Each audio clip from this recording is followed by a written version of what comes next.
Assalamualaikum warahmatullahi wabarakatuh. Alhamdulillahirabbil alamin wa bihi nasta'inu ala mutni waddin wa ala alihi wa sahbihi ajma'in.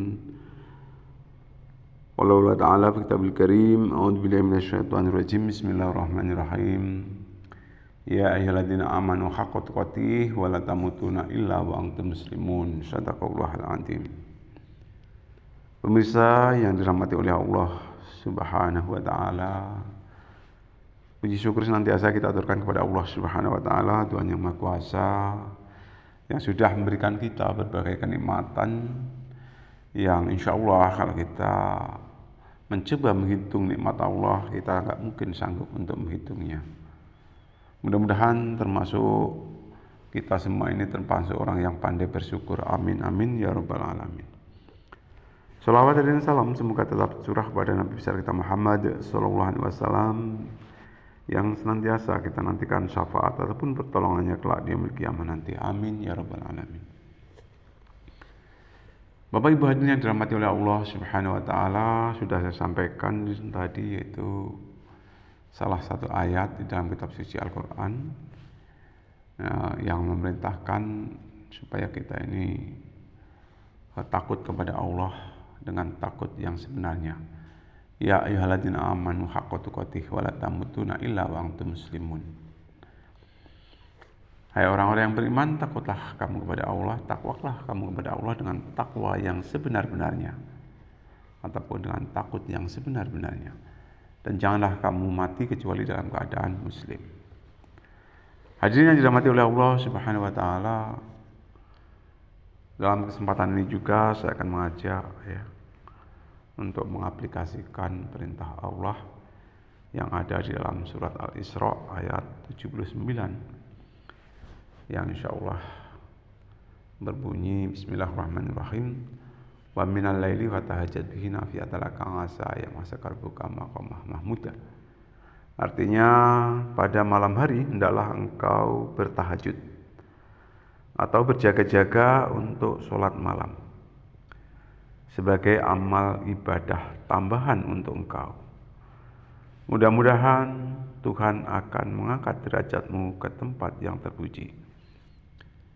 Ini adalah salah satu surat di dalam kitab suci Al-Quran yang memerintahkan supaya kita amalkan ibadah sholat tahajud.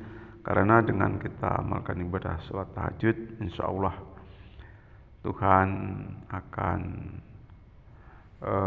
mengangkat derajat ke tempat yang terpuji.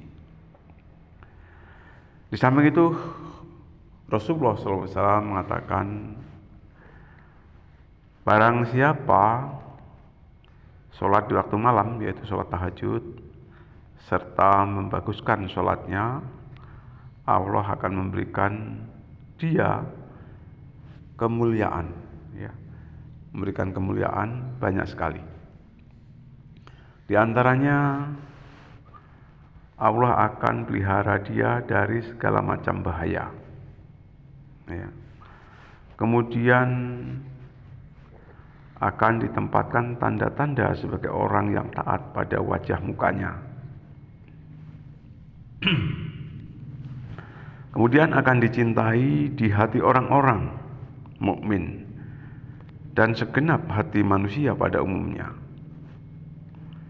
Kemudian pembicaraannya berisi hikmat atau hikmah.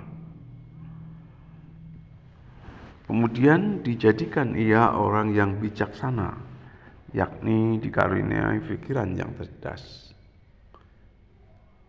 Di samping itu juga akan dibangkitkan ia dari alam kubur, wajahnya putih bercahaya, akan dimudahkan waktu dihisab, serta akan melintas di atas sirat seperti kilat. Kemudian diberikan buku catatan amalannya dari tangan kanannya. Hadirin yang dirahmati oleh Allah Subhanahu wa taala, luar biasa ya. Fadilah yang diperoleh apabila seseorang amalkan ibadah sholat tahajud. Insya Allah kalau kita mau berusaha untuk amalkan ibadah tersebut, kelak ya, nanti Allah akan memberikan beberapa hal tersebut. Derajat kita akan diangkat ke tempat yang terpuji. Kemudian insya Allah sudah dikatakan tadi ya, dipelihara dari segala macam bahaya, diberi tanda-tanda ketakwaan, dicintai oleh orang-orang sekitarnya, pembicaraannya akan berisi hikmah, dijadikan orang yang bijaksana, yakni orang yang mempunyai akal pikiran yang cerdas ya. Di samping itu juga setelah meninggal dunia akan dibangkitkan ia dari alam kubur, wajahnya putih bercahaya, akan digunakan waktu dihisab, serta akan melintas di atas sirat secepat kilat, serta akan diberikan buku catatan amalannya dari tangan kanannya. Hadirin yang dirahmati oleh Allah Subhanahu wa taala, mudah-mudahan kita semua mampu untuk amal ibadah tambahan, yaitu selain sholat 5 waktu, sholat wajib, ditambah dengan sholat tahajud. Karena sholat tahajud ini juga salah satu sholat yang menjadikan amalan ya, yang menjadi amalan harian Rasulullah SAW. Rasulullah SAW selalu amalkan ibadah sholat tahajud ini sepanjang hayatnya, insya Allah. Mudah-mudahan kita dapat mencontohnya. Mungkin itu yang dapat disampaikan. Lebih kurang saya minta maaf. Subhanallah bihamdihi, subhanallah bihamdika, asyhadu an la ilaha illa anta, astaghfiruka wa atubu ilaik. Assalamualaikum warahmatullahi wabarakatuh.